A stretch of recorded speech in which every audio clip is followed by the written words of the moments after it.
Muy buenas y bendecidas noches, señores, bienvenidos. Señor, gracias por la bendición de reunirnos nuevamente en tu presencia, Señor, a leer este hermoso manual de vida que nos has dejado. Te agradecemos, Señor, porque gracias a tu voluntad es que tenemos hoy tu palabra escrita para poder aprender de ti, para poder conocerte, para poder alabarte, adorarte y amarte sobre todas las cosas, Señor. Te pedimos que hoy nos des la claridad suficiente para comprender el mensaje que tienes para nosotros y que sigamos cada día esforzándonos para seguir manteniéndonos fieles hacia ti. Bendito seas por siempre y para siempre. Amén. Muy buenas noches, señores, bienvenidos. Ya estamos aquí tarde pero sin sueño y pues vamos a comenzar con la lectura del día de hoy. Pero antes, ¿qué vimos el día de ayer? Ok, ayer leímos 3 capítulos del libro de Job. Empezamos con la lectura del capítulo 3. Del capítulo 3 hasta, bueno, más bien del capítulo 4 hasta el capítulo 32, es una serie de dimes y diretes entre Job y sus 3 amigos. Eran sus amigos, quizá tenían una buena intención en todo lo que le dijeron a Job, pero, híjole, más que consolarlo, pareciera ser que lo estaban culpando de la situación en la que estaba pasando. Por ejemplo, Elifaz se centra mucho en la observación y en la experiencia que él ha tenido acerca de Dios. Bildad, él se centra mucho en la tradición y la antigüedad de la autoridad, en la ley. Se lo señala Job. Digo, lo vamos a ir leyendo poco a poco, es como una introducción. Y Sofar es el legalista y religioso de los amigos de Job, ¿no? En el capítulo 3 vemos cómo Job maldice el día en el que nació. No está hablando del aborto ni del infanticidio. Él está diciendo que hubiera preferido no nacer o por lo menos no nacer, o por lo menos nacer muerto por todo lo que estaba sufriendo. Porque él, en sus palabras, dice que su miedo más profundo se había hecho realidad, que era perder todo lo que tenía. Y muchas veces nosotros como seguidores de Cristo, como discípulos de Cristo, como cristianos, nos aferramos todavía a muchas cosas del mundo, nos aferramos a muchas posesiones, nos aferramos a muchas relaciones, amistades, a trabajos, todo esto, y a veces ya no está dentro de los planes del Señor que sigamos en esos círculos. Y de repente llega el Señor y nos pule y nos quita muchas cosas que nos gustaban, y es ahí cuando nos duele y muchos le dan la espalda, son pocos los que de veras aguantan a que el Señor te remueva absolutamente todo, pero lo que no alcanzamos a comprender es que esa limpieza que está haciendo el Señor de nosotros es para que seamos más maduros espiritualmente, independientemente de las bendiciones, es para que nosotros crezcamos en esa madurez espiritual, conociendo que sus planes son mejores que los nuestros, porque los pensamientos de Dios no son los pensamientos de nosotros. En el capítulo 4 inicia Elifaz con el discurso que le da a Job. De hecho, el nombre de Elifaz significa Dios es fuerza o Dios es oro fino. Imagínense nada más, ¿no? Eh, Elifaz, conforme a lo que vamos a leer de los capítulos en donde él interviene, vemos que él se presume como una persona piadosa y prominente, o sea que también era así ricachón como Job. Sin embargo, vemos que en sus discursos que le da a Job no tiene compasión. Ajá, ¿por qué? Porque a medida que van avanzando los discursos que le da a Job, se vuelve más severo y más cruel. De hecho, Job le dice así claramente a Job: ¿te acuerdas cuando ayudabas a todos los demás y ahora no te puedes ayudar a ti mismo? ¿A qué le recuerdan esas palabras, no? Cuando el Señor Jesús estaba en la cruz y le dijeron: a ver, tú que salvaste a otros, sálvate a ti mismo. Bueno, en el capítulo 5, Elifaz le dice a Job que tiene que buscar a Dios y encomendarse a su causa, ¿no? Pues Dios es omnisciente y todopoderoso, y que cuando uno se somete a la corrección de Dios, vamos a experimentar una liberación divina, vamos a experimentar paz, seguridad y longevidad. A final de cuentas, ese es el resumen del discurso que le da Elifaz a Job, el primer discurso. Vamos a continuar con la lectura del día de hoy. Comenzamos con el capítulo 6 y escrito está: Job reprocha la actitud de sus enemigos. Respondió entonces Job y dijo: oh, que pesaren justamente mi queja y mi tormento, y se alzaran igualmente en balanza, porque pesarían ahora más que la arena del mar. Por eso mis palabras han sido precipitadas, porque las saetas del Todopoderoso están en mí, cuyo veneno bebe mi espíritu, y terrores de Dios me combaten. ¿Acaso gime el asno montés junto a la hierba? ¿Muge el buey junto a su pasto? ¿Se comerá lo desabrido sin sal? ¿Habrá gusto en la clara del huevo? Las cosas que mi alma no quería tocar son ahora mi alimento. ¿Quién me diera que viniera mi petición y que me otorgara a Dios lo que anhelo, y que agradara a Dios quebrantarme, que soltara su mano y acabara conmigo? Sería aún mi consuelo si me asaltara con dolor sin dar más tregua, que yo no he escondido las palabras del santo. ¿Cuál es mi fuerza para esperar aún? ¿Y cuál mi fin para que tenga aún paciencia? ¿Es mi fuerza la de las piedras o es mi carne de bronce? ¿No es así que ni aún a mí mismo me puedo valer y que todo auxilio me ha faltado? El atribulado es consolado por su compañero, aún aquel que abandona el temor del Omnipotente. Pero mis hermanos me traicionaron como un torrente, pasan como corrientes impetuosas que están escondidas por la helada y encubiertas por la nieve, que el tiempo del calor son deshechas y al calentarse desaparecen de su lugar. Se apartan de la senda de su rumbo, van menguando y se pierden. Miraron los caminantes de Temán, los caminantes de Sabá, esperaron en ellas, pero fueron avergonzados por su esperanza, porque vinieron hasta ellas y se hallaron confusos. Ahora ciertamente como ellas son ustedes, pues han visto el tormento y temen. Les he dicho yo: tráiganme y paguen de mí de su hacienda, líbrenme de la mano del opresor y redímanme del poder de los violentos. Enséñenme y yo callaré, háganme entender en qué he errado. Cuán eficaces son las palabras rectas, pero ¿qué reprende la censura suya? ¿Piensan censurar palabras y los discursos de un desesperado que son como el viento? ¿También les arrojaron sobre el huérfano y cavan un hoyo para su amigo? Ahora pues, si quieren, mírenme y vean si digo mentira delante de ustedes. Vuelvan ahora y no haya iniquidad. Vuelvan aún a considerar mi justicia en esto. ¿Hay iniquidad en mi lengua? ¿Acaso no puede mi paladar discernir las cosas inicuas? Capítulo 7 del libro de Job, escrito está. Job argumenta contra Dios. ¿No es acaso brega la vida del hombre sobre la tierra y sus días como los días del jornalero? Como el siervo suspira por la sombra y como el jornalero espera el reposo de su trabajo, así he recibido meses de calamidad y noches de trabajo me dieron por cuenta. Cuando estoy acostado digo: ¿cuándo me levantaré? Mas la noche es larga y estoy lleno de inquietudes hasta el alba. Mi carne está vestida de gusanos y de costras de polvo, mi piel hendida y abominable, y mis días fueron más veloces que la lanzadera del tejedor, y fenecieron sin esperanza. Acuérdate que mi vida es un soplo y que mis ojos no volverán a ver el bien. Los ojos de los que me ven no me verán más. Fijarás en mí tus ojos y dejaré de ser. Como la nube se desvanece y se va, así el que desciende al Seol no subirá, no volverá más a su casa, ni su lugar le conocerá más. Por tanto, no refrenaré mi boca, hablaré en la angustia de mi espíritu, y me quejaré con la amargura de mi alma. ¿Soy yo el mar o un monstruo marino para que me pongas guarda? Cuando digo: me consolará mi lecho, mi cama atenuará mis quejas, entonces me asustas con sueños y me aterras con visiones. Y así mi alma tuvo por mejor la estrangulación, y quiso la muerte más que mis huesos. Abomino de mi vida, no he de vivir para siempre.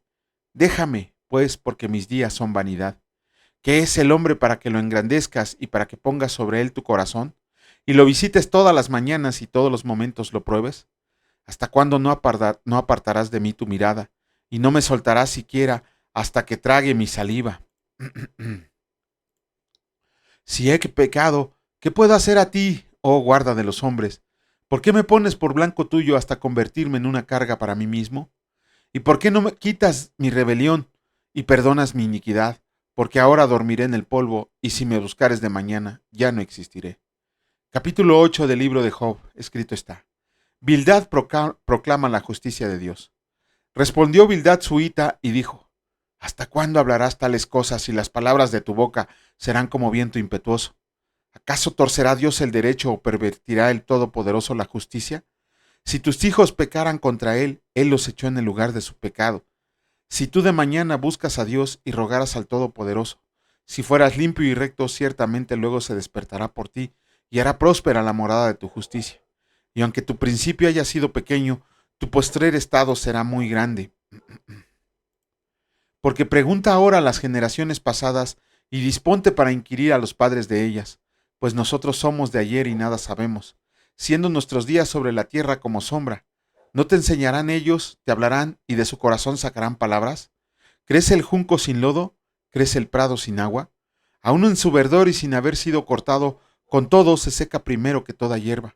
Tales son los caminos de todos los que olvidan a Dios, y la esperanza del impío perecerá, porque su esperanza será cortada y su confianza es tela de araña. Se apoyará en él su casa, mas no permanecerá ella en pie. Se asirá de ella, mas no resistirá. A manera de un árbol está verde delante del sol, y sus renuevos salen sobre su huerto. Se van entretejiendo sus raíces junto a una fuente y enlazándose hasta un lugar pedregoso. Si le arrancan de su lugar, éste le negará entonces, diciendo: Nunca te vi. Ciertamente este será el gozo de su camino, y del polvo mismo nacerán otros. He aquí, Dios no aborrece al perfecto, ni apoya la mano de los malignos. Aún llenará tu boca de risa y tus labios de júbilo. Los que te aborrecen serán vestidos de confusión, y la habitación de los impíos perecerá. Híjole, les digo que con esos amigos, ¿para qué queremos enemigos, no? Mañana, si Dios lo permite, estaremos haciendo un comentario de la respuesta de Job a Elifaz y el principio del discurso de Bildad. Vamos a continuar con la lectura. En esta ocasión nos toca comenzar con la lectura de la segunda carta a los tesalonicenses. Ayer leímos el capítulo 5, el último capítulo de la primera carta a los tesalonicenses. ¿Qué vimos en ese capítulo? Vimos algo impresionante, el día del Señor. Muchas veces hemos oído hablar del día del Señor, hemos oído prédicas del día del Señor, hemos oído que seguidamente comentan el día del Señor. Pero ¿qué es el día del Señor? ¿Acaso entendemos qué es el día del Señor? Si nos remitimos al Antiguo Testamento, la frase el día del Señor se usa para designar cualquier cualquier periodo de tiempo de juicio, desolación y tinieblas. A eso se refería el día del Señor en el Antiguo Testamento. Eso lo podemos leer en el libro de Isaías capítulo 2, versículo 12. Pero ahora en el Nuevo Testamento, ¿qué significa el día del Señor? Pues el buen Pablete, el buen Pablo, el apóstol Pablo, nos explica lo que es el día del Señor, ¿cómo se llama? En este capítulo 5 de la primera carta a los tesalonicenses. Primero que nada, Pablo nos enseña ahí de la lectura que no va a ser un día de 24 horas, y que además el día del Señor, aparte de que abarca un periodo de bastante tiempo, va a comenzar después de la tribulación. Ahí tenemos que entender muy, muy claro que es en el día, después de la tribulación. ¿Por qué? Si nosotros leímos el libro de Jeremías en el capítulo 30, versículo 7, y el libro de Mateo, capítulo 4, versículo 28, vamos a ver que la tribulación es un tiempo de angustia para Jacob. Es el día del Señor. También cuando leamos el libro de Malaquías en el capítulo 4, versículos 1 al 3, y en la segunda carta a las tesalonicenses que vamos a leer el día de hoy, en el capítulo 1, versículos 7 al 9, vemos que el día del Señor va a ser después de la venida de Cristo con sus santos. También cuando leamos el libro de Zacarías, capítulo 4, versículos 8 al 9, y en Apocalipsis 20, versículos 1 al 6, al 6, vemos que el día del Señor va a ser después del reinado de los 1000 años de Cristo sobre la tierra. O sea, ese es el periodo de tiempo que abarca el día del Señor, imagínense, ¿no? Y al final, cuando ya leímos la segunda carta de Pedro en el capítulo 3, versículos 7 al 10, vimos que va a ser el día del Señor, abarca el periodo de la final destrucción de los cielos y de la tierra. Sí va a haber una destrucción de esos cielos y de esa tierra, bueno, de los que estamos habitando ahora, pero va a haber unos nuevos cielos y una nueva tierra. Nos explica Pablo que el día del Señor va a venir como ladrón en la noche, de manera repentina, imprevista, destructiva, inevitable y ineludible. ¿Por qué como ladrón en la noche? Por ahí vemos a muchos payasos que nos están diciendo que ya viene el fin, que ya viene Jesucristo, que ya se están cumpliendo las señales. Si el mismo Jesucristo dijo, no les voy a, no sé ni el día ni la hora, obviamente al ser Dios él sí lo sabía, pero ¿qué pasa si vamos a suponer que el Señor hoy nos diera una señal de que el día de mañana a las 5 de la tarde vendría el Señor, empezaría el día del Señor? Mucho cristiano hipócrita tendría el tiempo de regresar, muchos todavía no. Todas las iglesias se llenarían de cristianos supuestamente arrepentidos. Pero Pablo nos enseña que al venir como ladrón en la noche, que al no darnos exactamente el día y la hora, en el tiempo en el que ha de venir, es para que nosotros como cristianos, como discípulos de Cristo, como seguidores de Cristo, todo el tiempo estemos preparados como si en 5 minutos viniera. Ahí es cuando tú te debes de hacer la pregunta de cómo estás viviendo tu vida, que tienes miedo de perder tu salvación o que te quedes en la tribulación. Esa es la pregunta que te debes de hacer. ¿Estás viviendo conforme a lo que dice la palabra del Señor o estás viviendo conforme a lo que tú deseas, conforme a tu carne? Si es así, ten mucho cuidado porque el día del Señor viene como ladrón en la noche. ¿Cuánto tiempo le bastó a Adán y Eva para pecar? Un momento solamente. Asimismo nosotros, si estamos viviendo la vida que el Señor nos dijo que viviéramos, quiere decir que en todo momento estamos caminando en santidad. No quiere decir que no pequemos, sino que estamos caminando en santidad. Sin embargo, a aquel que peca de manera consciente y le gusta ese estilo de vida, entonces ese es el que debe de tener cuidado. Ajá, ¿por qué? Porque entonces quiere decir que no es un buen, ni siquiera es cristiano. El día del Señor es un día de ira, ajá, pero un día de ira ¿para quién? Para el mundo perdido. ¿Por qué? Si nos regresamos al capítulo 4, en los dos aspectos que tiene el arrebatamiento, en el capítulo 4 de la primera carta a los tesalonicenses, y nos vamos al libro de Apocalipsis, el arrebatamiento tiene dos aspectos. El primero de ellos es la ira de Dios sobre el incrédulo y sobre la tierra. Y yo ni siquiera me imagino, cuando leamos Apocalipsis y leamos lo de las copas, lo de los sellos, ¿cuáles más? Las trompetas, nos vamos a dar cuenta que ni siquiera tenemos una idea de lo que nos espera. Me gusta poner mucho este ejemplo cuando yo daba clases de recuperación de las adicciones por medio de la palabra de Dios. Tenía yo un joven que escuchaba muy atentamente la palabra de Dios. Y era un joven así muy, muy alto, fornido, practicaba box, había vivido en las calles, o sea, era así una fichita, como que decíamos, ¿no? Pero cuando empezamos a llevar una serie de clases especiales acerca del Apocalipsis, hasta lo vi hasta como que se encogía de miedo por todo lo que, cuando comprendió y se le explicó todo lo que va a pasar cuando los cristianos sean arrebatados de la tierra.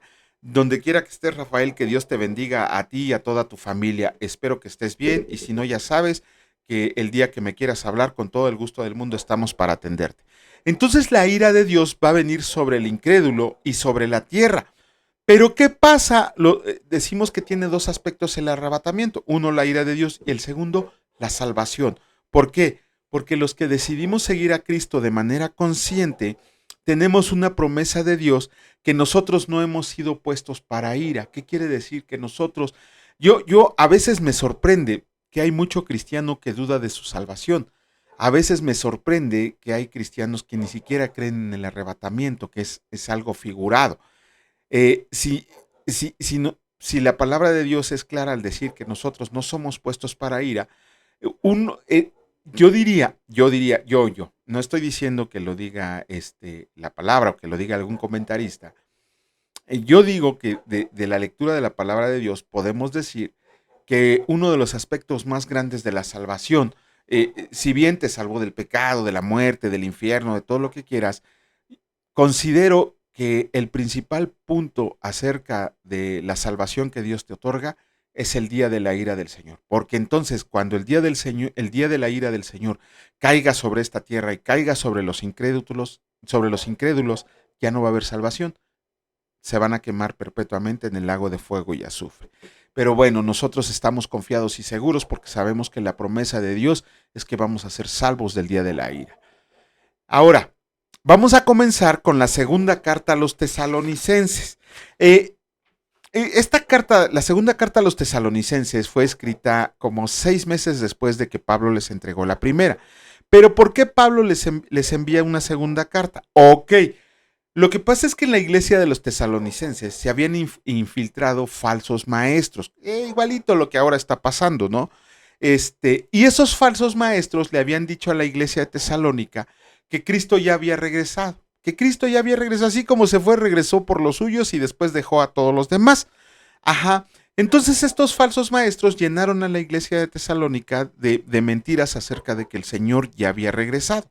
Sin embargo, Pablo tuvo que, y lo vamos a leer en estos 3 capítulos que conforman la segunda carta a los tesalonicenses, que Pablo les explica que no han pasado 3 cosas para confirmar que el Señor ha regresado. Ojo, cuando el Señor regrese, si tú estás aquí, mi hermano, esperemos en Dios que no sea así, o los que se hayan quedado aquí en ese momento, ojalá este video le llegue a esas personas que no creen.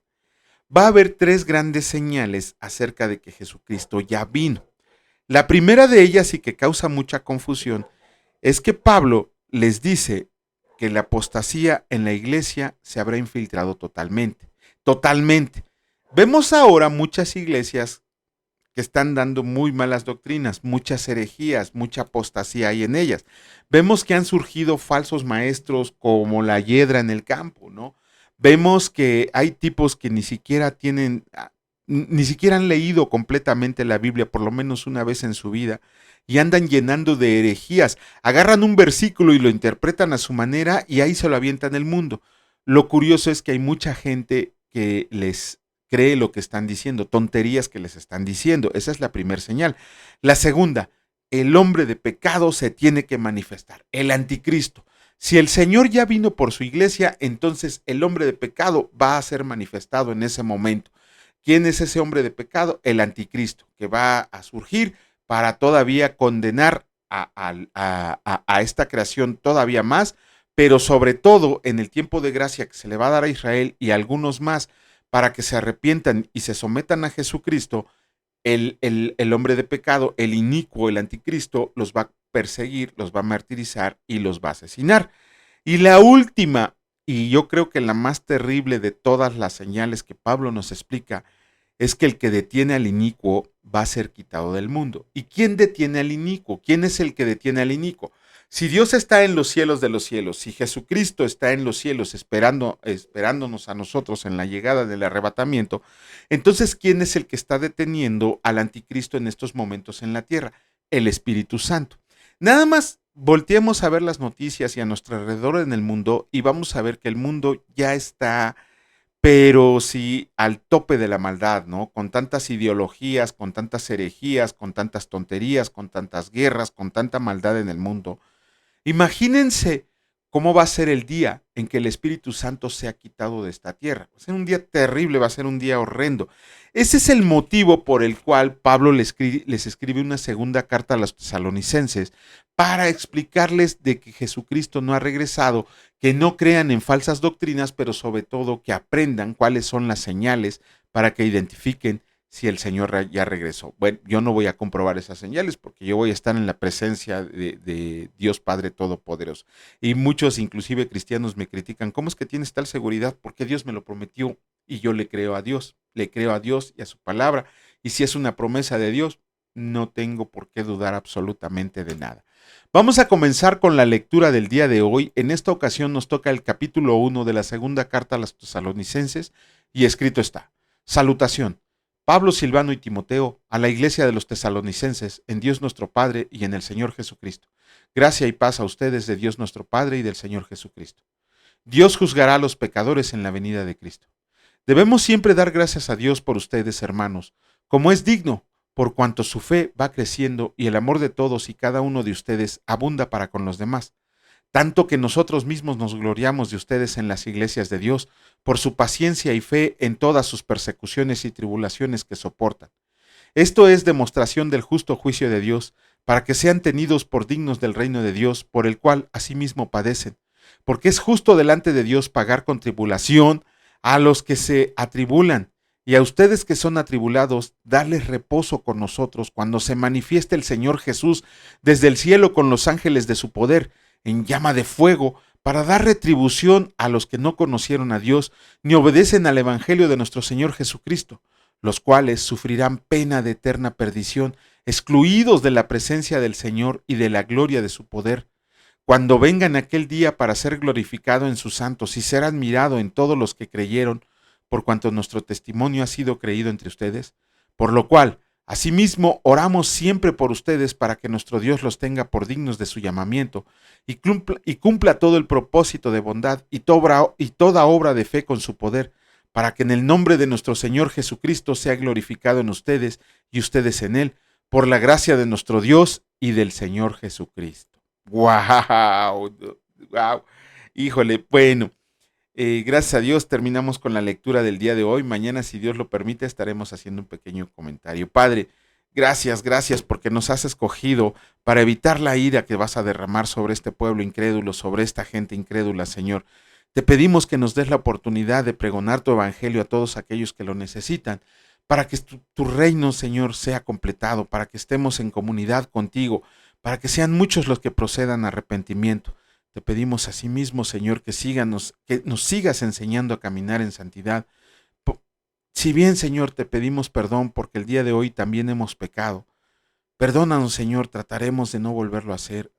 Enséñanos a seguir comportándonos como se portó tu Hijo, nuestro Señor Jesucristo y Salvador, que lleguemos a vivir una vida como Él la vivió, Señor, para que llegando a tu presencia seamos irreprensibles. Te agradecemos porque siempre estás al pendiente de cada uno de nosotros, Señor, bendiciéndonos, cuidándonos, protegiéndonos y proveyéndonos diariamente. Asimismo, te pedimos que el día de mañana estés con nosotros, pero con ese ardor que tenemos para seguir llevando tu palabra a todo necesitado. Bendito seas por siempre y para siempre. Amén. Que Dios los bendiga, señores. Si Dios lo permite, nos vemos el día de mañana. Cuídense mucho, ya descansen. Hasta luego.